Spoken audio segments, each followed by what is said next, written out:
ରାମ ନାରାୟଣ ରାମ। ଏହି ସମ୍ପୂର୍ଣ୍ଣ ପୃଥିବୀ ହେଉଛି ମନ ଏବଂ ମନକୁ ଖୋଜିଲେ ଦେଖାଯାଏ ନାହିଁ। ଯାହାକୁ ତୁମେ ଦେଖୁଛ ସେହି ମନ ଅଟୁଟ ମନନ ଶକ୍ତିରୁ ଏହି ସଂସାରର ସୃଷ୍ଟି ହୋଇଛି। ଯଦି ସୂର୍ଯ୍ୟରେ ମନନ ଶକ୍ତି ନଥାନ୍ତା ତେବେ ଏହି ସଂସାରର ରଚନା ହୋଇପାରିବ ନାହିଁ। ଏହା ବିଜ୍ଞାନସମ୍ମତ, ଚିନ୍ତାସମ୍ମତ, ତର୍କସମ୍ମତ ଏବଂ ଜ୍ଞାନସମ୍ମତ କଥା। ସମ୍ପୂର୍ଣ୍ଣ ବିଶ୍ୱ ଏହି ମନର ରୂପ।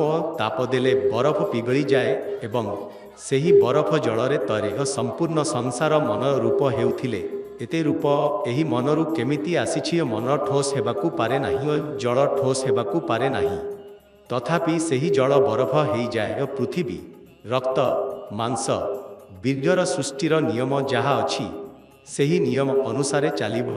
ଆମେ ପ୍ରଥମେ ବେଦର ଆଦି ବାଣୀକୁ ଗ୍ରହଣ କରିବୁ। ସେଠାରେ କୌଣସି ବିବାଦ ନାହିଁ। ଯେଉଁ ମନ ଏହି ଜଗତରେ ଅଛି ସେହି ମନର ସୃଷ୍ଟି କେଉଁ ଶବ୍ଦ ଦ୍ୱାରା ହୋଇଛି, କେଉଁ ସ୍ୱର ଉପରେ ଏହି ସଂସାରର ସୃଷ୍ଟି ହେଉଛି।